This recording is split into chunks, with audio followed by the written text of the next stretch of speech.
Friends வாங்க எங்கள் வீட்டில் இன்றைக்கி உளுத்த வடை செய்யலான்னு இருக்கிறோம். இங்கே பாருங்கள், நல்லா உளுத்தம்பருப்பு நல்லா கழுவி எடுத்து வச்சுருக்குறோம். நல்லா நைஸாக அரைச்சிக்கணும். அதுக்கு தேவையான பொருள் பச்சை மிளகாய், வெங்காயம், கொத்தமல்லி, கறிவேப்பிலை. இது ருப்பிட்டு வரலாம். வாங்க இப்போது நம்ம பாருங்கள் ஃப்ரெண்ட்ஸ், இவ்வளோ மிளகு போட்டுக்கலாம். தேவையானது நம்ம உப்பு சேர்த்துக்கலாம்.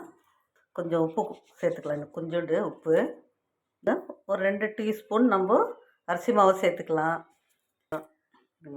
சோடா போட்டுக்கலாம். வெங்காயம்,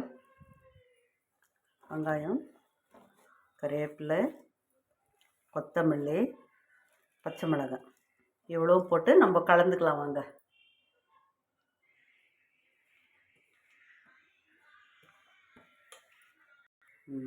பாருங்கள், இப்போது பாண்டில் எண்ணெய் ஊற்றிருக்குறோம்.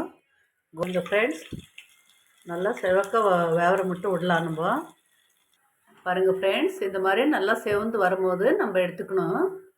பாருங்கள், நல்லா மரமரன்னு நல்லா இருக்கும் உளுத்த வடை சாப்பிட்றதுக்கு. பாருங்கள் ஃப்ரெண்ட்ஸ், உளுத்த வடை ரெடியாக இருக்குது. சுட சுட பாயசமும் உளுத்த வடையும் ரெடியாக இருக்குது. சாப்பிட்டு பார்த்துட்டு எப்படி இருக்குதுன்னு சொல்லுங்கள்.